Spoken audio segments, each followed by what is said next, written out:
सभी को नमस्कार, सादर प्रणाम। सबका स्वागत है आज की सभा में। पातु नः वेद वृक्षः, इस संस्था के बैनर तले हम सब लोग सरस्वती के ज्ञान अवगाहन में डुबकियां लगा रहे हैं। बड़े अत्यंत प्रसन्नता की बात है और सबसे ज़्यादा खुशी इस बात की है कि एक कोलोपरेटिव लर्निंग नाम का एक संप्रति हुआ करता है मनोविज्ञान में।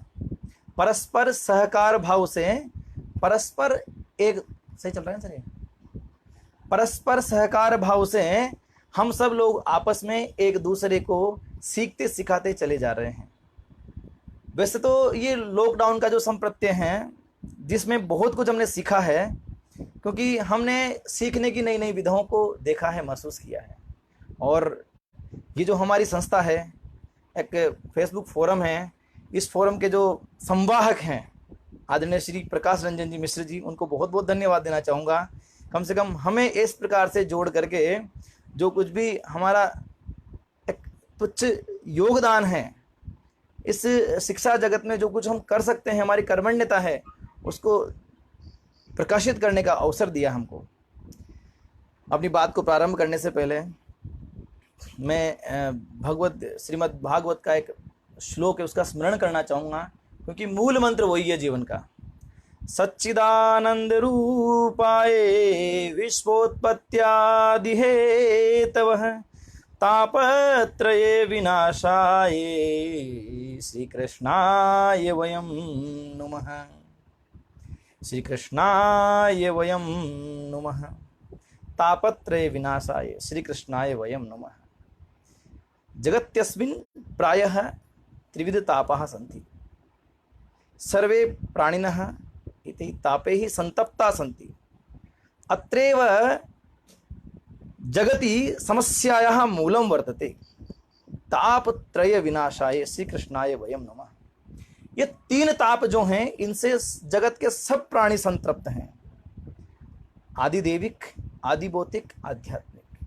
और आज की इस चर्चा का विषय भी यही है, व्यक्तित्व प्रबंधन किस तरह से होना चाहिए। आज संसार में व्यक्तित्व प्रबंधन को व्यापार बना दिया है। चाहे तो हम धर्म गुरुओं की बात करें, चाहे तो हम मोटिवेशनल जो स्पीकर हैं उनकी बात करें, और चाहे तो हम गली मोहल्ले में देखने वाले जो आजकल टीवी शोज में 50 तरह के प्रपंच होते हैं, उन सब की बात करें।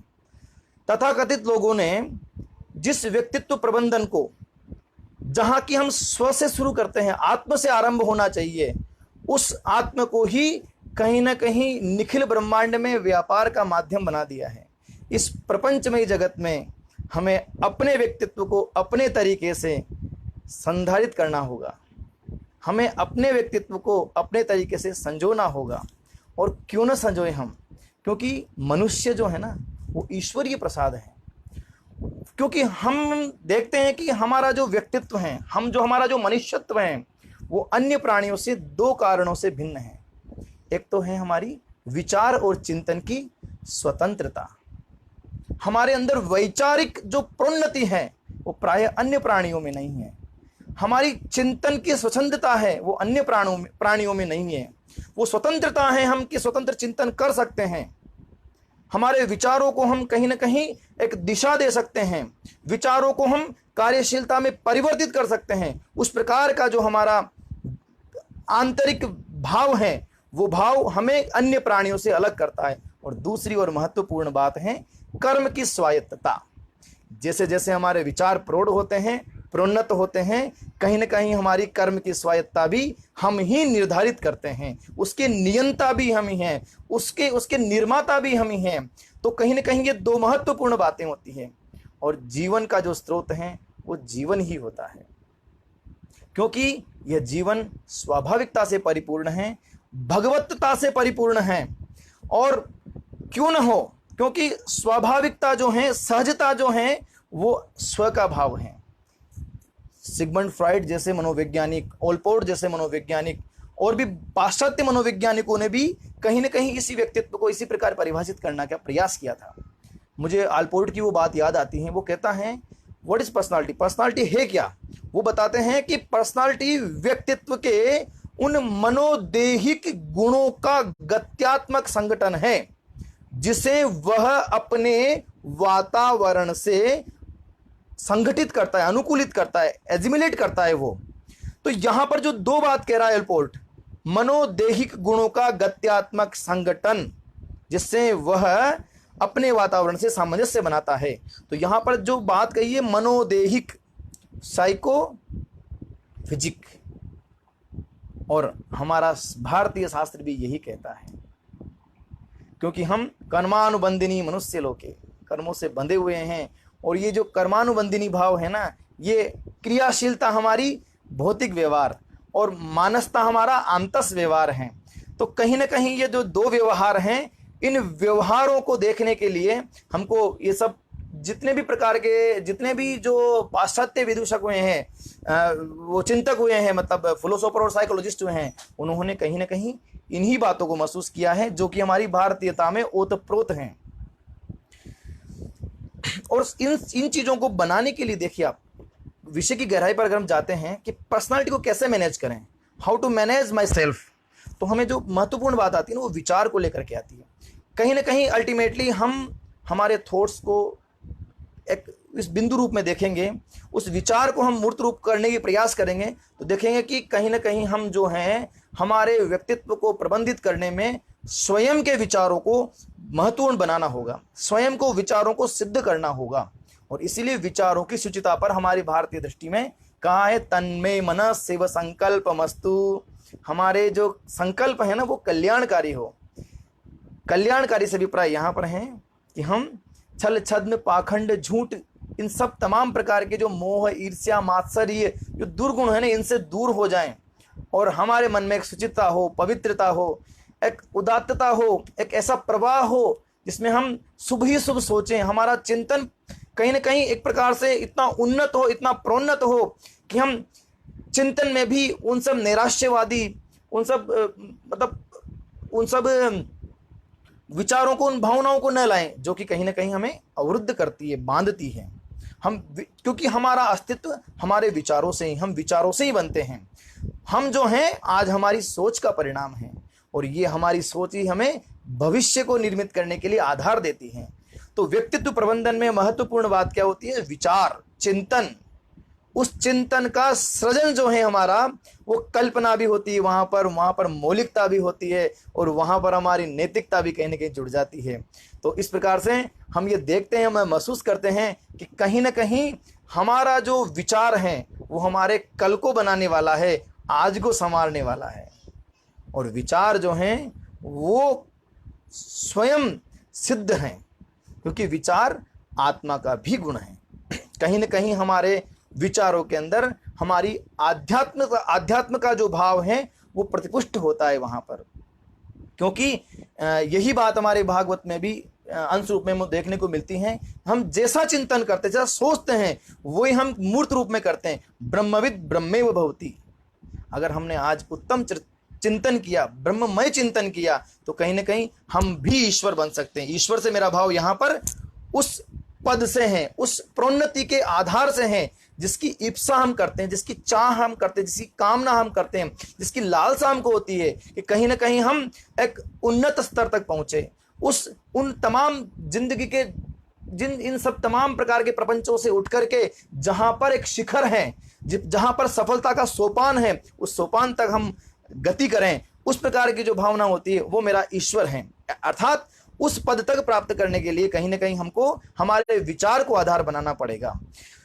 क्योंकि हम जो हैं वो विचार जो है हमारे स्वभाव की सहज परिणति होती है। स्वभाव की सहज परिणति से अभिप्राय है कि जिस प्रकार से हम अज्ञानता से आवृत हो रहे हैं, जिस प्रकार से हम तमाम प्रकार के प्रपंचों से आवृत हो रहे हैं, हमें इनको अनावृत करने की आवश्यकता है। हमें स्व को पहचानना होगा, हमें अपने अस्तित्व को पहचानना होगा। वो उस प्रकार का अस्तित्व जिसमें हम कहीं ना कहीं ऐसा लगता है कि हमने अब तक अपने आप को विस्मृत कर दिया है, हम अपने मूल स्वरूप को खो दिया है। हम भूल गए हैं कि मैं कौन हूं, और उस मैं कौन हूं का उत्तर जिस दिन हमको मिल जाएगा, उस दिन हमारे जीवन प्रबंधन का पहला सोपान पूरा हो जाएगा। जीवन प्रबंधन में सबसे बड़ा दुख का कारण यही है कि कभी भी हमने स्वयं को यह सोचने के लिए महसूस नहीं किया कि मैं कौन हूं। अहम ब्रह्मास्मि, इस वेद वाक्य की व्याख्या बड़े बड़े विद्वान परिहास में लगाते हैं और कहते हैं कि आहा, ये ब्रह्मा है। समझने के लिए यह है कि मैंने मैंने आत्मनिरीक्षण कर लिया है, मैंने अपने आप को पहचान लिया है कि मैं कौन हूं। मैं उस सदानंद सच्चित आनंद मूर्ति का ही अंश हूं, और वो अंश कभी मलिन नहीं हो सकता, भी मालिन्य से युक्त नहीं हो सकता। वो अंश सदा स्फटिक स्वच्छ अनंत किरणों से प्रकीर्ण है, अनंत अजस्त्र ऊर्जा का स्रोत है। वो उस तत्व को पहचान लिया मैंने।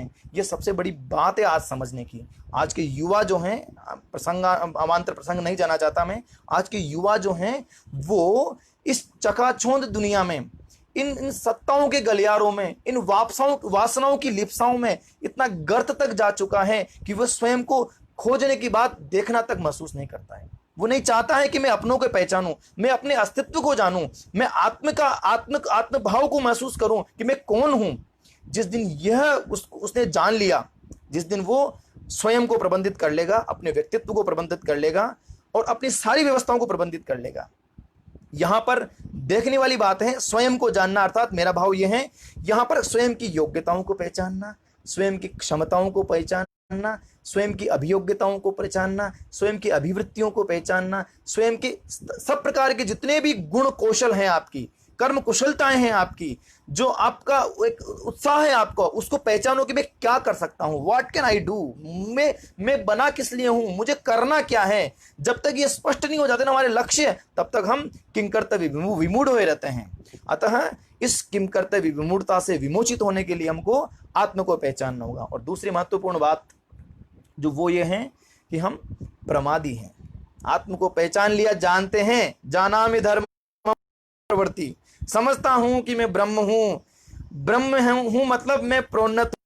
हम कभी भी अपना व्यक्तित्व को प्रबंधित नहीं कर पाएंगे। हम अपने आप है स्वाध्यायात् न प्रमत्तः। क्यों स्वाध्याय से? अर्थात हम जिस परंपरा के पोषक हैं उस परंपरा को नहीं छोड़ना है हमको। अध्ययन अध्यापन की हमारी परंपरा है। स्वाध्याय का मतलब ये नहीं किताब खोल करके पढ़ने लग गए। जिस भी कर्म को हम कर रहे हैं उस कर्म में हमारी अनवरतता रहे, हमारी निरंतरता रहे, हमारी सतत साधना चलती रहे, हमारा कंटिन्यूएशन वहां पर रहे, अनब्रेकेबल, अनबीटेबल, उस प्रकार की हमारी फ्लुएंसी हो, तो वो हमारी स्वाध्यायशीलता होती है। और उस स्वाध्यायशीलता का होना भी नितांत आवश्यक है।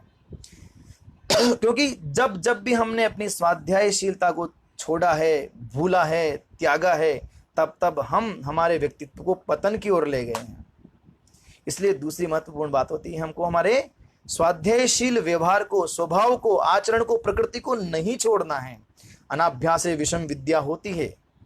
वो विद्या से भी प्राय आपकी कुशलता भी है, आपके कौशल भी हैं, आपका ज्ञान भी है, आपके वो तमाम प्रकार के गुण हैं जिनसे कि आप भावी जीवन के समझे संजोना चाहते हैं। आप जीवन में वो सब कुछ पाना चाहते हैं, लेकिन कब मिलेगा? जब आप उस पर निरंतर काम करते रहेंगे, निरंतर उन सब व्यवहारों को, उन विशेषताओं को, उन कौशलों को बनाए रखेंगे।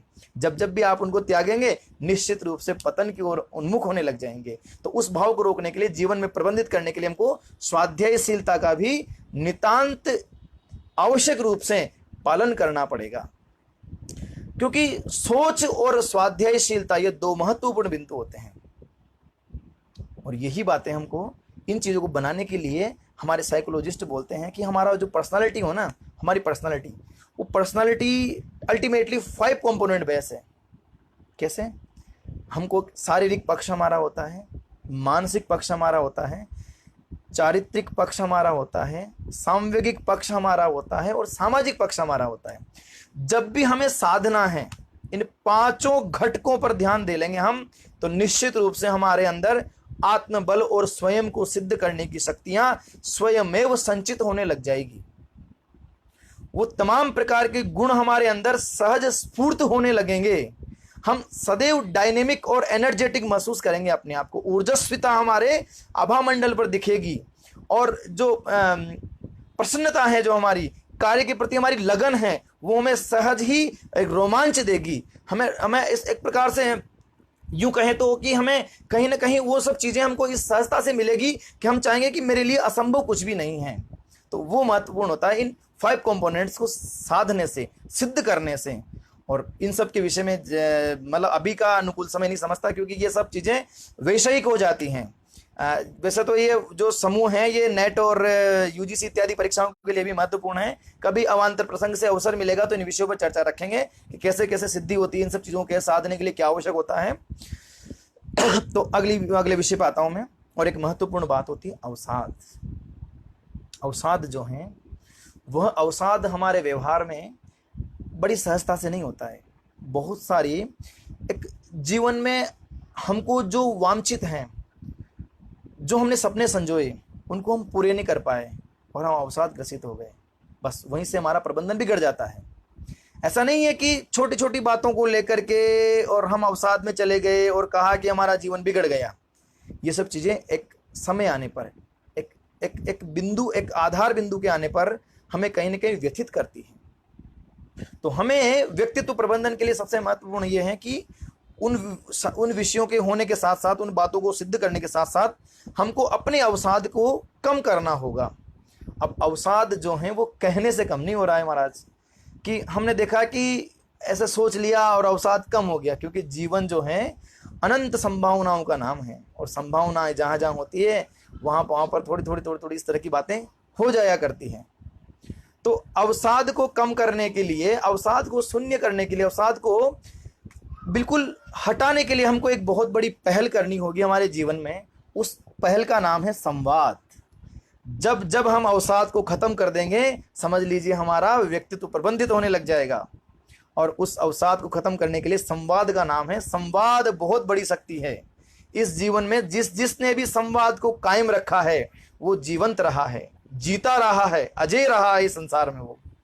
तो संवाद के अभी देखा होगा ना आपने, बहुत सारे अभी लेटेस्ट एग्जांपल्स देखते हैं आप, चाहे तो सुशांत सिंह राजपुरोहित का हो, चाहे औरों के हों। 50 तरह की घटनाएं हम हर तीसरे दिन देखने सुनने को मिल रही है कि वो व्यक्ति डिप्रेशन का शिकार हो गया, उस व्यक्ति को फ्रस्ट्रेशन आ गया, एंग्जायटी हो गई, उसको कुंठा हो गई, तनावग्रस्त हो गया, मानसिक संतुलन खो गया, वो विकारग्रस्त हो गया। ये सब बातें क्या है? क्योंकि हमने हमारे संवाद को सीमित कर दिया है। मुझे आज भी याद आता है जब मैं अपना बचपन देखता हूँ तो गांव में बस घर में सिर्फ हम खाने और सोने के लिए जाया करते थे। बाकी हमारा अधिकतम समय हम सब उन हमारे मित्रों के साथ खेलने कूदने में, बड़े बुजुर्गों के साथ उनसे सीखने में, उनके सानिध्य में समय यापन करने में, और चाहे तो सुबह शाम हमारा समय मंदिर में बीतता था, घंटी बजाने में, चाहे हमारी आरती में, संध्या वंदन में, इन सब चीज़ों में हम लोग इन्वॉल्व हुआ करते थे। वो सब व्यवस्थाएं आज हमने उन सब से अपने आप को हटा लिया है। आज हमने इतना आत्मसंकुचित कर दिया है कि सिर्फ और सिर्फ हमारी टेक्नोलॉजी के जो एक दो इक्विपमेंट है, लैपटॉप है, मैं, मेरा लैपटॉप और मेरे परिवार और मेरे बच्चे। ना हम दादा दादी को जानना चाहते हैं, ना हम नाना नानी को जानना चाहते हैं, नहीं हम पड़ोसी को जानना चाहते हैं। शहरों की तो बड़ी दुर्गति है भैया, माफ़ करना शहर वालों के लिए, अन्यथा नहीं बोल रहा मैं। मेरा जो मानना है, जो एक अर्बन कल्चर है ना, उस कल्चर में वो संवाद जो है बहुत शून्य होने लग गया है। रूरल कल्चर में आज भी जिंदा है वो बात, आज भी चलता व्यक्ति राम राम साहब करता मिलेगा आपको। लेकिन शहर में सामने से आ रहा है, सामने से क्रॉस हो रहे हैं, पर फिर भी नहीं, मैं नहीं चाहूंगा कि सामने वाले को नमस्ते करूं, सामने वाला भी नहीं चाहता कि मुझे कोई रेस्पॉन्स दे, मैं रेस्पॉन्स जनरेट करूं। इस प्रकार की जो ये भावनाएं हमारी बन गई ना, ये सब हमारे कहीं ना कहीं हमको अल्टीमेटली डिप्रेशन की ओर ले जा रही है। तो हमें संवाद को जिंदा रहेगा। और हमारे भारतीय साहित्य में संवाद तो बड़ा बिल्कुल मार्मी प्रसंग है और अच्छे प्रसंग है। काकभूषुंडी जी का गरुड़ जी से संवाद, सारे सद साहित्य का सर्जन वहीं से हुआ है। अब देखिए आप, जिसे आप कौवा और एक तुच्छ प्राणी को तुच्छ एक प्रकार से हे दृष्टि से देखने वाला पक्षी मानते हैं, उसका एक दिव्य पक्षी विशेष पक्षीराज, जिसके भी वरद हस्त है विष्णु भगवान विष्णु का, गरुड़ जी से संवाद किया, वहां से सृजन हुआ। हमारे साहित्य में तो वैदिक साहित्य में तो वृक्षों से भी संवाद हैं, पर्वतों से भी संवाद हैं, नदियों से भी संवाद हैं। इन संवाद से ही हमने अवसाद को कम करने का माध्यम लिया है। अरे हम कैसे भूल सकते हैं हमारे कालिदास को। कालिदास जी ने तो उस यक्ष के अवसाद को कम करवाने के लिए उस मेघ से भी संवाद कर दिया। उस किस मेघ से? धूमत ज्योति सलिल मर्तो सन्निपातक व मेघ है। धुएं और ज्योति और सलिल और वायु का जो एक कॉम्पोजिशन है, जस्ट ओनली कॉम्पोजिशन। क्या है? साइंस बोलती है कि इसमें हवा है, इसमें वाटर है, उसका एजिमिलेशन है, ये सब चीजें करके एक क्लाउड कंपाउंडिंग, क्लाउड बना है, उसके अंदर जीवंतता खोज दी। वो शैली होती है संवाद। उस संवाद ने हमको हमारे अवसाद से निकाल करके प्राण तत्व दिया है। और ये जो संवाद है ना, इस संवाद को समझने के लिए हमको उस संवाद में अंतःकरण की संवेदना को देखना होगा। क्योंकि जब जब अंतःकरण की संवेदना हमारी जीवंत हुई है, हमारा संवाद सहज स्फुरित हुआ है। और जब जब हमने बिना अंतःकरण की संवेदना को समझे सिर्फ संवाद करना रखा है, तो सिर्फ औपचारिकता है वो। जब जब भी अवसाद होता है व्यक्तित्व प्रबंधन में, कहीं ना कहीं हम अपने आप को कुंठित महसूस करते हैं, तो हमें एक रास्ता निकालना होगा। वो रास्ता होगा हमारे संवाद का। वो संवाद हमें जीवन की ओर ले जाएगा। वो संवाद हमारी जीवन में आशा की किरण का संचार करेगा। और ये संवाद ही कहीं ना कहीं हमको एक नई राह देगा, नई दिशा देगा। क्योंकि संवाद ही कहीं ना कहीं हमारी सब समस्याओं का एक समाधान बन सकता है। और इसके बाद सार रूप में मैं अपनी बात को कहना चाहूंगा, क्योंकि सबसे महत्वपूर्ण बात है आज के युवाओं में, हमको चरित्र निर्माण पर ध्यान देना है। कैरेक्टर बिल्टअप जो है वो हमारे संस्कारों से होता है। संस्कार कहां से आएंगे? किताबें पढ़ने से संस्कार नहीं आएंगे। संस्कारों को लेने के लिए हम उस जनरेशन गैप को कम करना होगा। हमको हमें हमारे जो अग्रज हैं, हमारे जो बड़े हैं, उनसे और हमारे छोटे हैं, उनके बीच में सेतु का काम करना होगा। तब कहीं जाकर के हमारे चरित्र निर्माण की एक पुल बनेगा। हमारा चरित्र निर्माण का एक सेतु का निर्माण होगा। और कहीं ना कहीं वो हमारे संस्कारों की आधारशिला बनती है। हम अपने बुजुर्गों से, हमारे घर के बड़े बूढ़ों से हैं, कहीं ना कहीं वो दो सीख लें और हम उस सीख को हमारे छोटों तक पहुंचा दें। ये सेतु का काम करना होगा हमको। ये ब्रिज है, ये bridge, transmission of knowledge, not only information but a lot of components we should absolutely transmit it to our youngers। हमको देना होगा भैया, नहीं देंगे तो समझ लेना कि ये जनरेशन गैप है ना, जो बहुत बड़ा अभिशाप बन जाएगा हमारी मानवीय संस्कृति के लिए, जैसे ही विदेशों में हम देख रहे हैं। तो इस प्रकार से हमारे जो कस्टम्स हैं, हमारे जो सेलिब्रेशन होते हैं फेस्टिवल्स के, इन सब जगह से हमको उन संस्कारों को सहेजना होगा। वो संस्कार ही कहीं ना कहीं हमारे व्यक्तित्व को प्रबंधित करने का काम करते हैं। और सबसे महत्वपूर्ण बात आज के समय के हिसाब से बता दूं मैं, समय का संयोजन। समय संयोजन जिसके पास है उसके पास जीवन की बहुत बड़ी पूंजी है। हमें पता ही नहीं चलता है कब दिन उगता है, सूर्योदय होता है, कब सूर्यास्त हो जाता है। और यहाँ की छोड़ो, पुणे और मुंबई की कल्चर तो कुछ अलग ही होती है। वो पता ही नहीं चलता कब दिन उगता है और कब सूर्यास्त हो जाता है। वो निशाचर की प्रकृति जीते हैं, उनको रात ही रात दिखती है। ऑफिस में गए तो अंधेरा ट्यूबलाइट लाइट, और रात में निकले तो ट्यूबलाइट लाइट, मतलब पता ही नहीं कि सन भी है सृष्टि में, इस सूर्य से हम चल रहे हैं। ऐसी भी कल्चर देखी है लोगों ने, और बताते हैं कि हमें पता ही नहीं चलता है। ऑफिस सेटअप में जाते हैं, इन्वॉल्व हो जाते हैं अपनी दिनचर्या में, पता ही नहीं चलता। बिल्डिंग्स मल्टी स्टोरीज में रहते हैं, पता ही नहीं कब सूर्योदय हो रहा है, कब सूर्यास्त होता है। ऐसी लाइफ जी रहे हैं वो लोग। हमें अपने समय को प्रबंधित करना होगा। इस शरीर का भी अधिकार है समय पर, क्योंकि ये आपको चलाता है। इसके लिए भी समय देना होगा आपको। 24 घंटे होते हैं भैया अपने दिन भर में, 1 घंटा तो बनता है शरीर का भी। चाहे आप योग करो, चाहे प्राणायाम करो, चाहे आप वॉकिंग करो, कुछ भी करो, समय संयोजन में सबसे पहला अधिकार इस शरीर का है। शरीर ही हमारे सब धर्मों का साधन है। शरीर माध्यम खलु धर्म साधनम। जितने भी प्रपंच करेंगे ना, इस शरीर से करेंगे, तो इसको भी समय देना है। इसके बाद अधिकार बनता है आपका अपने परिवार पर, उनको भी समय देना है। फिर परिवार के साथ आपके समाज को समय देना है। समय देने से मतलब ऐसा नहीं कि 2 घंटे समाज के नाम कागज में लिख के रख दिए, 2 घंटे मेरे कागज में लिख के रख दिए, 2 घंटे देश के कागज में लिख के रख दिए। मतलब कुछ कर्तव्यशीलता, कर्तव्य परायणता, कार्य सिद्धि होनी चाहिए उनके निमित्त, तब होता है। मैंने लिख दिया शेड्यूल, मॉर्निंग वॉक और एक्सरसाइज के लिए सुबह 5 से 7 बजे का समय रख रखा है और चिपका दिया लिस्ट में और सो रहा हूँ रजाई ओढ़ करके। ऐसा प्रबंधन नहीं होता है। उसमें हमको कोई ना कोई एक्टिवेशन करना होगा। वो होती है समय प्रबंधन, समय संयोजन। और सबसे महत्वपूर्ण बात जीवन प्रबंधन के लिए आती है, समय को साध लिया हमने, समय को बांध लिया हमने, समय को सिद्ध कर लिया हमने, उसके बाद महत्वपूर्ण बात होती है हमारी जीवन के लक्ष्य स्पष्ट होने चाहिए हमारे। लेकिन कल्चर कैसी हो गई हमारी, हम अपने जीवन के लक्ष्यों को खुद तैयार नहीं करते हैं। हम अपने जीवन के लक्ष्यों को दूसरों को देख करके देखते हैं कि वो क्या बन गया, मुझे क्या बनना है। हमारे घर वाले भी, हमारे गार्जियन अभिभावक, वो भी हमारे लक्ष्यों को कैसे देखते हैं, मेरे भाई का लड़का, मेरे मिलने वाले का लड़का डॉक्टर बन गया, मेरा लड़का भी डॉक्टर बनना चाहिए। क्या ये ठीक है? नहीं। इस प्रकार का प्रबंधन, इस प्रकार का लक्ष्य निर्धारण बिल्कुल गलत है।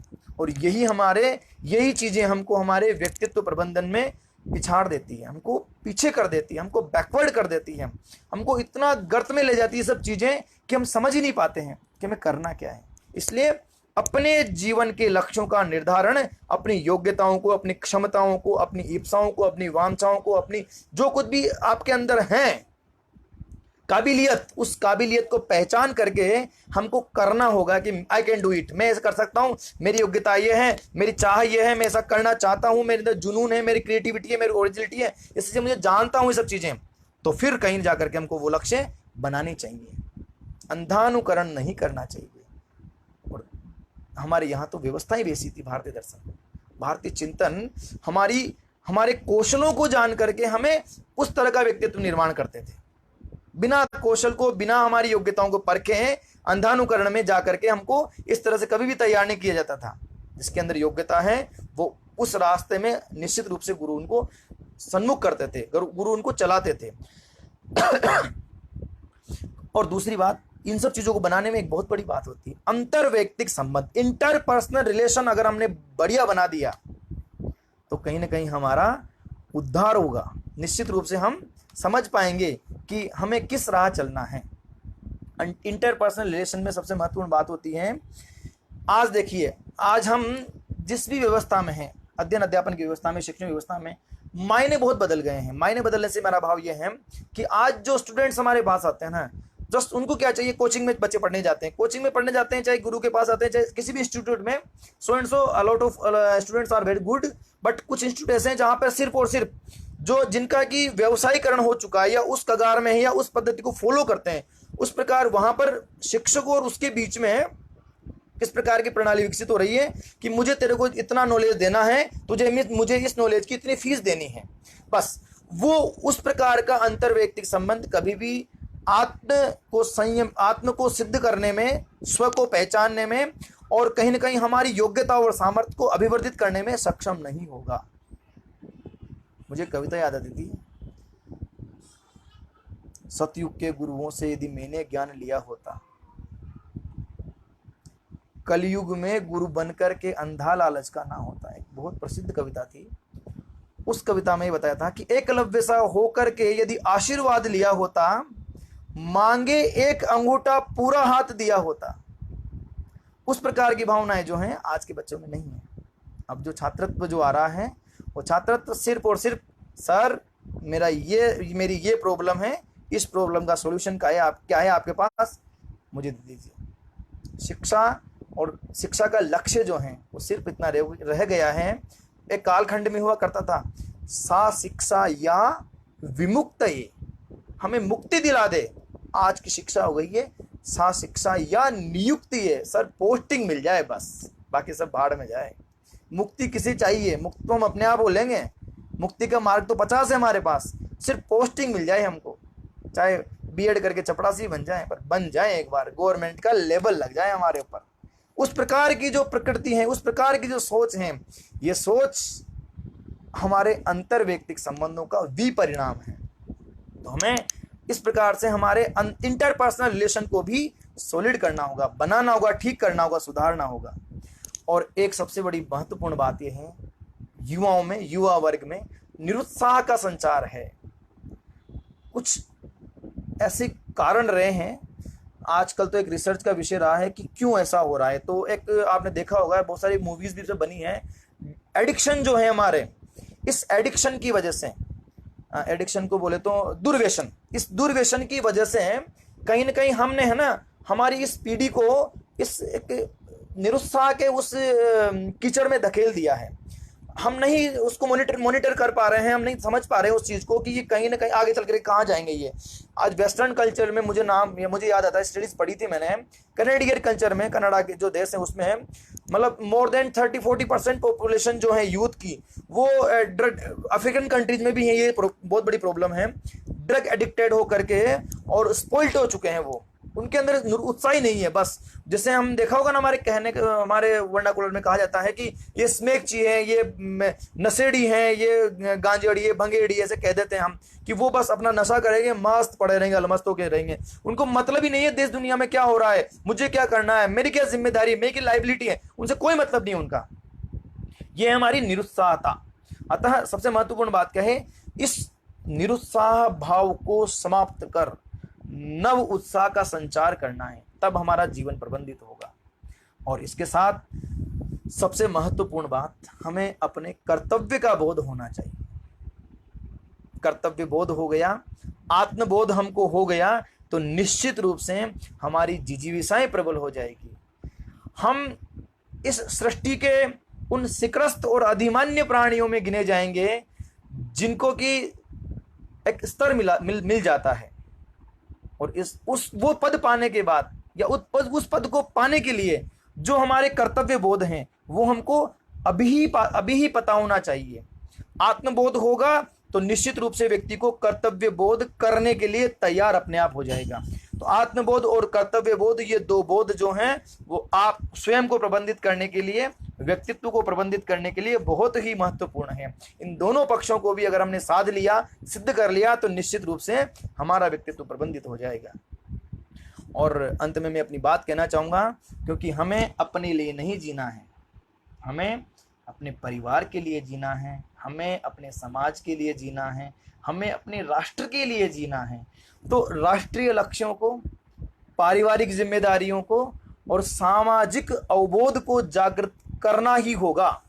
अगर ये नहीं किया और सिर्फ हम स्वांतः सुखाय की संकल्पना लेकर के इस सृष्टि में आए हैं, तो निश्चित रूप से हम अपने आप को नहीं समझ रहे हैं, हम अपने आप को नहीं जान रहे हैं, और कहीं न कहीं हमारे व्यक्तित्व प्रबंधन में खोट होगी। कहीं न कहीं हम आत्मवंचना के शिकार होंगे। वो हमें नहीं करना है। हमें बहुत सौभाग्य हुआ है कि हम भारत जैसे देश में जन्मे हैं, और भारत जो देश है वो जिम्मेदार और उस प्रकार से कहें कि हम उन्नत कोटि का राष्ट्र हैं। सिर्फ भारत अपनी आवश्यकताओं के लिए नहीं जीता है, अपनी समस्याओं के समाधान के लिए नहीं जीता है। वसुधैव कुटुंबकम की भावना है हमारी, और ये जो भाव है सिर्फ भारत के लिए लागू नहीं होता है, भारत के हर नागरिक के लिए लागू होता है कि हम अपने आप को स्वांतः सुखाय के स्थान पर परहिताय की भावना से इस सृष्टि में प्रतिस्थापित करें। हम उन मानदंडों को पूरा करें जो कि एक भारत के नागरिक के लिए हैं, जो कि एक आदर्श नागरिक के लिए हैं, जो उत्तम कोटि व्यक्तित्व की जो आधारशिला है उनको पूरा करें। उन मानदंडों पर अपने आप को खरा उतारने के लिए प्रयत्नशील होंगे, तो निश्चित रूप से हमारा व्यक्तित्व सद जाएगा। हम अपने व्यक्तित्व को शिखरस्थ और अधिमान्य कर देंगे, उन तमाम प्रकार के पदों को प्राप्त करने के अधिकारी होंगे जिनके विषय में हम कल्पना किया करते हैं। अंत में मैं इस संस्था का धन्यवाद ज्ञापित करना चाहूँगा कि इस प्रकार से अवसर देकर के मुझे अनुग्रहित किया। बहुत बहुत धन्यवाद प्रकाश जी, और बहुत बहुत धन्यवाद पातूनः वेद वृक्ष संस्था। कालांतर में कभी भी अवसर मिलेगा तो इस तरह से आपसे संवाद करने का मौका मिलेगा। बहुत बहुत धन्यवाद। शुभ रात्रि।